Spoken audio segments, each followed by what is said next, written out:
Hello, welcome back to another video. Today it is the finale of Psgl season 34. Unfortunately not in a championship hunt, but ultimately this season for me has just been learning, collecting all the learnings I can for F1 Esports, as we are nearing, no dates have been confirmed yet, but we are nearing the start of the Pro Championship, or F1 Sim Racing I should say.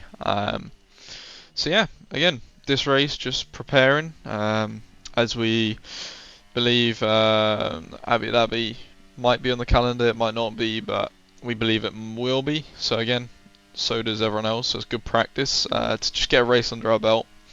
Not too much preparation at all has really gone into it, but yeah, it is what it is. It's a good way to just get some laps under our belt in a race scenario and race against everyone else, see what their racecraft's like at each specific track.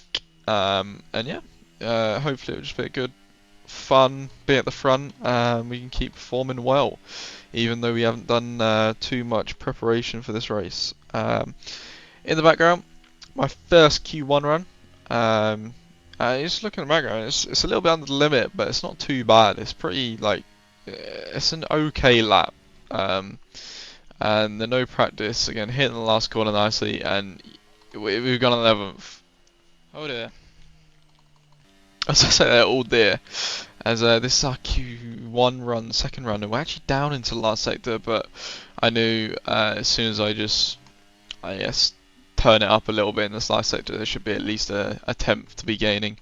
So yeah, just braking a little bit later, carrying a bit more speed, a little bit more on the curb there, and a better exit. So 10th gain through there. So yeah, good section there.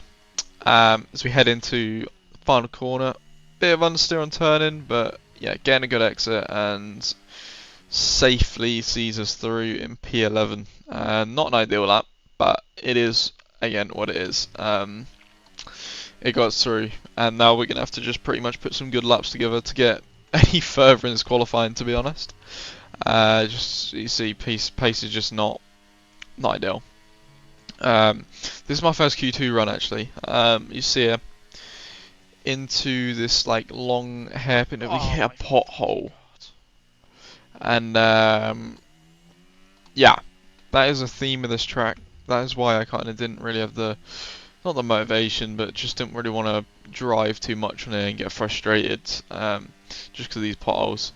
But that has put us in a very pressure cooker situation. We've got to get this lap together. If we don't get this together, we're going to be out of qualifying in P15. So yeah, all on this lap to get us through. Decent first sector 1-3 as we head down into the hairpin before the long straight. Didn't quite get the front end in as I'd like, but again, gain crucial time as my first run was on a used set of tyres. So yeah, down into this tricky braking zone, which again there's another pothole on the outside there. Pretty nice, to be honest. Getting good traction, good purchase as we head now down the second longest straight on the track. Over 320 kph as we head in, throwing the car in. Just hoping it sticks. Well, not hoping, no, it's going to stick. Have some confidence to lean on the car. Ulas Zildrim goes pole with a 21.013. We're looking for a 0 at the moment as well. We're going to need one to get through to Q3. It's a pretty decent lap so far. Just a few mistakes here and there, but ultimately, nice last corner. Early on traction, bit of a snap, but it's a short line, run to the line. P3. As I say, that will do, and that actually got us through in like P5 or something. Now into Q3. This is our first run on a slightly used set of tyres. 21.2 puts us 7th. Not an ideal lap, but yeah, it is what it is. And now this is the one that matters. This is the one that's going to place us for the race. We need to get it in, and yeah, just put it together. So here we go then. Just before the black box on there, turn in, good speed, overslowed a little bit there, but yeah, not too bad. Just got the rotation enough to collect the inside and get a decent run out. 1-2 first, so it's not a PB, but it'll do. Nice rotation through there. Very nice hairpin, I guess, onto long straight, getting good traction. As we head down the longest straight, got a spot our braking point on the curb. Hopefully we don't hit the pothole, which we don't. Good rotation, accelerating out. Bit too much of the inside curb, but yeah, got good purchase, good traction as Barry Barrowline goes to the top on a 20.7. Very nice lap from him. Into the final sector now. We're on for a pretty decent lap right now. For my standards for the practice I did, I mean. It won't be for when I come to properly practice the track, but it is what it is. Into the final sector, nicely on the turn in, but then we get a snap on entry here, probably losing half a tenth, 700ths there. Into the final sector now, into the final corners. This is a make or break few corners. A lot of understeer, probably another half a tenth, 700ths gone. And in the end, we go P5, which actually turns into P6, which more than I can ask for, to be honest. Just the pace wasn't there. We delivered a okay lap when it mattered, and yeah, that gets us P6 on the grid. Can't be too disheartened. We can fight for the win from here. But here we go then. We're going for a hard medium strategy. So yeah, playing around the fuel, not a clue what to put in. But yeah, P6 on the grid. Barry Borman's the championship rival to Jarno Opmeer on pole. It's 5 red lights, and away we go. Jarno down in 8th, so he's fighting for the championship. So we're going to try and maybe work a little bit with him, see if we can get him up a little bit further. But ultimately, we're going to be concentrating on our own race, obviously. Down one position at the start, but that was ultimately going to happen every day of the week because Ismail is in fact on the medium. Into the hairpin for the first time, taking a very shallow line just to deter people from dive bombing. Alfie got half spun, so we had to basically just turn out of the corner a little bit to make sure he doesn't get spun around. Me, Alfie and Jarno are now going to go side by side. We're on the outside, so we should be fine. But then, oh my god, someone gets spun on the inside. I think it's Ismail. Jarno and Alfie had a little bit of contact, but no harm, no too much harm done. I was actually trying to let Ismail through there, but we both had the same idea, so we're going to let him through on the medium compound. And then into the... in 30 seconds, can you tell me the compounds of the guys ahead? You see there, as I'm asking for the compounds there. Of the few guys ahead. From my race engineer John. So yeah, pretty decent start. Up, maintain position on the hards. Net gained 1 because obviously Alfie had like a bit of an incident. So not too bad of a start. Thomas Ronhart got passed by Ismail Fassi.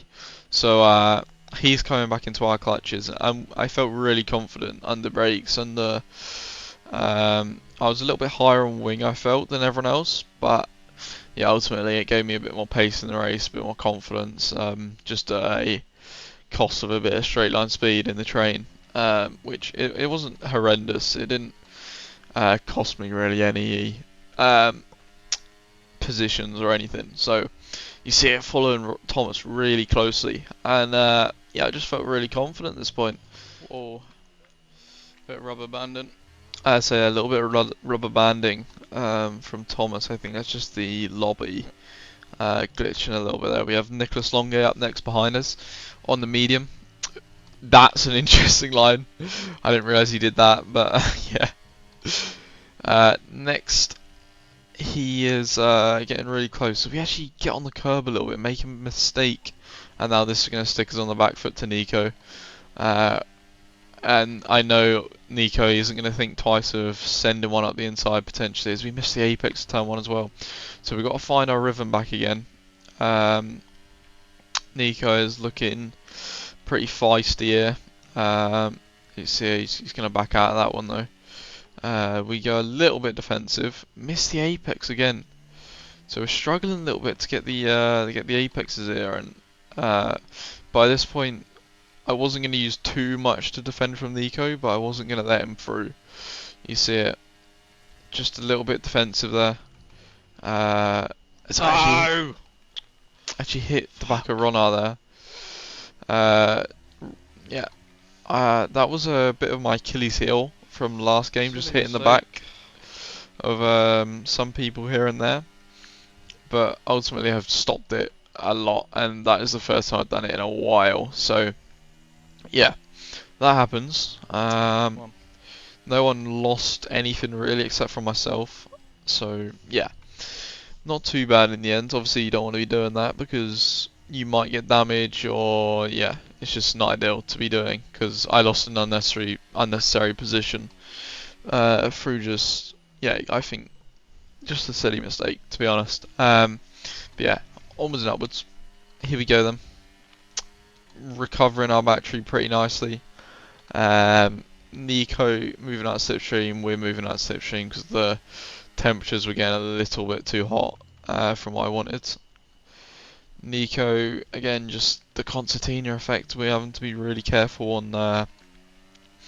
on power, on brakes especially, as he's actually going for a move on Thomas here. We're not going to show any interest, we're just going to let them drain their ERS, because there's no point really. Nico obviously trying to get up to Barry to work together, as I believe at this point, I was thinking in my head, this is where the top guys, some of them on the different compounds, are going to start to pit. As you see in a minute, we were pretty correct. Who's going to pit? It's going to be Ismail and Nicholas Longe.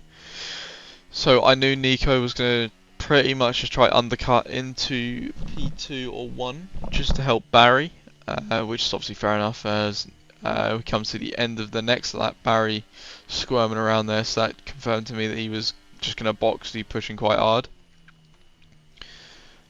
Thomas now, we've got a little bit of a gap to him, but use a bit of ERS, we should be able to pretty comfortably get up to the back, as we do.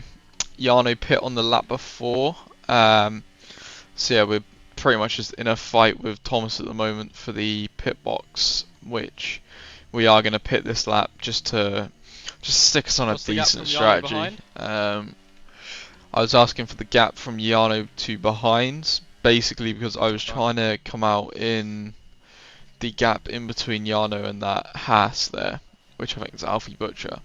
No, that's all good. But I didn't realise how big the undercut was, and as you're about to see here, we are at the end of this pit lane. It's going to be quite interesting where we come out in relative to Jarno, Alfie, and Will Lewis in the McLaren. So yeah, out the pits we come then. Thomas just ahead of us. And obviously Thomas and Alfie are going to work together if they can, because they're both in R8G. So yeah, it's going to be an interesting one. We've come out just behind Will Lewis, which shouldn't be too hard of a pass, just because he's we're going to have just faster tyres basically. And he would have used ERS on his outlap, and I don't think he'll really be wanting to fight us too hard, which he doesn't, which is, thank you Will, for not fighting us too hard in this position. We obviously leave a little bit of room on the inside so he doesn't get blown up on the inside curb.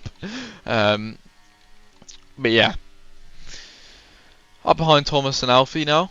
I'm just going to try and get the tyres up to temperature. Jarno actually got that quite a big undercut. How old are Alfie's? But he is ultimately going to be catching the two Ferraris up ahead. And that is, yeah, that's going to be his fight, big fight, I guess. So yeah, you see up ahead there, Nico and Jarno are fighting interestingly. Jarno does eventually get through, but he's got no battery. So yeah, we're going to fake one to the inside of Alfie there, just put him offline a little bit, and try and get a good exit. But ultimately I've just got to pick my moves well. Hopefully Nico doesn't fight us too hard, which I knew he definitely would fight us, just because he's trying to help Barry, as we get good exit, good traction. Lateral grip obviously better than Nico's at the moment. See how he goes a little bit defensive. We're going to try to set up a move, but again, not forcing anything too much. I know it's going to concertina up here, so there's no point in using the battery and getting closer because we'll be close anyway. And we're going to send one to the outside. Nico left the door to the outside open a little bit. He hits the back of Alfie. Turns in. Turn to the apex. Yeah, he turned a little bit to the apex there, which I wasn't too fond of. I think I deserved some room on the inside, but we're about to get shunted. Danny needs to back out. Let's say there, 3 wide into here, does never go. Danny, go for a switchback. Longate ahead, just struggling on those harder compounded tyres. We're going to fight Danny here because obviously he is one of our rivals in the championship actually. Oh Jano gets spun round by Alfie. Alfie's now going slowly, pushes us off track a little bit, but it's all good, all fair. As we do keep position to Danny, Nico gets ahead a little bit. This creates a little bit of a gap to Barry Boromant up ahead. And Thomas Ronha. So ultimately we didn't get through too cleanly, as we're still not actually through it because Longay is still up ahead.